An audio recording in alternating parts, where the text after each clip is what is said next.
हमारा ये मेरा एड्रेस है, मुझे जान किया जाए। तो सब रजिस्ट्रार के पास जब उस ज़मीन का दस्तावेज कराने के लिए पहुंचा तो उसने वांदा अर्जी को देखा और सब रजिस्ट्रार ने एक्टिवली उनको फ़ोन किया तब पता लगा कि ये जो दस्तावेज करवाने के लिए आए हैं ये वो लोग नहीं है जिनकी वास्तव में वो ज़मीन है। तो उन्होंने पुलिस को जान किया। तो वहाँ पे उस समय एक आदमी जो ज़मीन के मूल मालिक के बिहाफ पे ज़मीन का दस्तावेज करवाने आया था, उसका नाम जाकिर हुसैन है और ये वेरावल गिर सोमनाथ का रहने वाला है, वो मौके पे पकड़ा गया। दूसरा जो ज़मीन का दलाल था मुकेश मेंदपरा, ये सरथाना एरिया में ज़मीन की दलाली का काम करता है, वो मौके पे था, वो पकड़ा गया। और दूसरे 2 लोग साथ में थे, एक पीयूष शाह और एक अकबर करके। अकबर गिर सोमनाथ का रहने वाला है। ये दोनों वहाँ से पुलिस के आने से पहले भाग गए। तो 2 लोगों को अरेस्ट किया गया है और पूछताछ में सामने आया कि इन लोगों ने कई दिन से मार्च अप्रैल से ये लोग उस ज़मीन को देख रहे थे कि किस तरह से इसका दस्तावेज करवाया जाए। पहले उन्होंने एक डॉक्यूमेंट बनाए, पहले उन्होंने आदमी ढूंढा कि जो ज़मीन का मूल मालिक है उसमें मिलती जुलती शक्ल का कोई आदमी चाहिए। तो प्रारंभिक पूछताछ में सामने आया कि अकबर ने इसमें मदद किया कि ये आदमी एक वेरावल में है जिसकी शक्ल उससे थोड़ी मिलती है। तो उस आदमी को उन्होंने यहाँ पे बुलाया, उसके नाम से RBL बैंक में पहले अकाउंट खुलवाया ज़मीन के मूल मालिक के नाम पे, और आधार कार्ड, पैन कार्ड और वोटर ID ये तीनों एक डॉक्यूमेंट बनाए, जो अभी प्रारंभिक पूछताछ में इतना सामने आया कि वो अकबर ने बनवा के दिए। पहले खाता इन्होंने RBL में खुलवाया, वो अकाउंट खुलवा के उन्होंने सूरत में ही ज़मीन एक दूसरी पार्टी को बेची थी, उनसे पेमेंट भी ले लिया था, पर किसी कारण से वो सौदा कैंसिल हो गया। तो बाद में वो पैसा इन लोगों ने वापस कर दिया और अभी एक दूसरी पार्टी के साथ बात की और दूसरा अकाउंट खुलवाया उसके लिए एक्सिस बैंक में।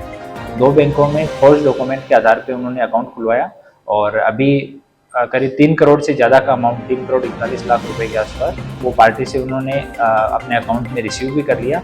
उसके बाद वो दस्तावेज 14 बीघा ज़मीन का भी दस्तावेज कराने जा रहे थे। तो सब रजिस्ट्रार के यहाँ पहुँचे तो सब रजिस्ट्रार की तत्परता से ये मामला पुलिस के पास पहुँचा और अभी इसमें इन्वेस्टिगेशन चल रहा है। टोटल ज़मीन सब कितनी कीमत की और जो मूल मालिक है उसे किस तरह पता चला और जो उसका जो नाम धारण कर दूसरा बंदा था उसका नाम क्या था?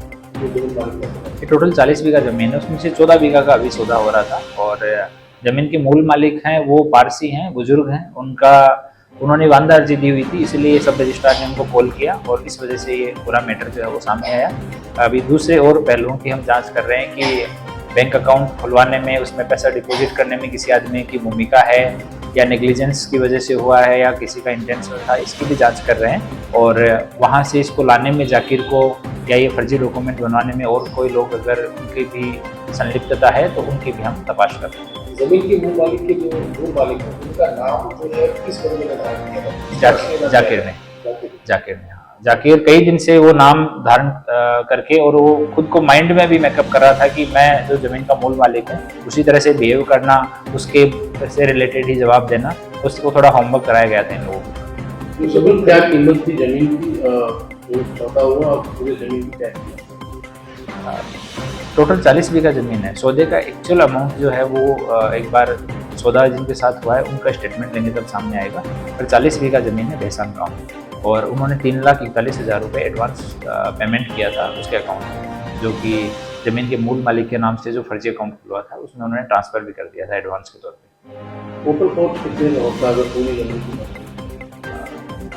अराउंड 90 करोड़ के आसपास का ज़मीन, 90 करोड़ से 100 करोड़ का ज़मीन है। 40 बीघा ज़मीन अगर पूरी का सौदा होता तो मार्केट वैल्यू के हिसाब से कितने लोग इसमें शामिल हैं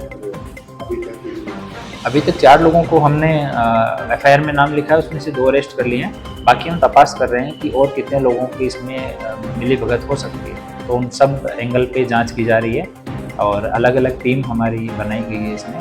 तो जैसे ही इसमें प्रोग्रेस होती है, जो आदमियों का कुछ भी इन्वॉल्वमेंट मिलता है तो आपको इन्फॉर्म कर देंगे। ये जो सर डॉक्यूमेंट बनाए हैं वो ऑनलाइन पर आधार में अकाउंट पर हाँ, उनसे कुछ अभी रिपोर्ट हमने मांगी है और अगर ज़रूरत पड़ी तो बैंक के अधिकारियों को बुला के पूछताछ करें।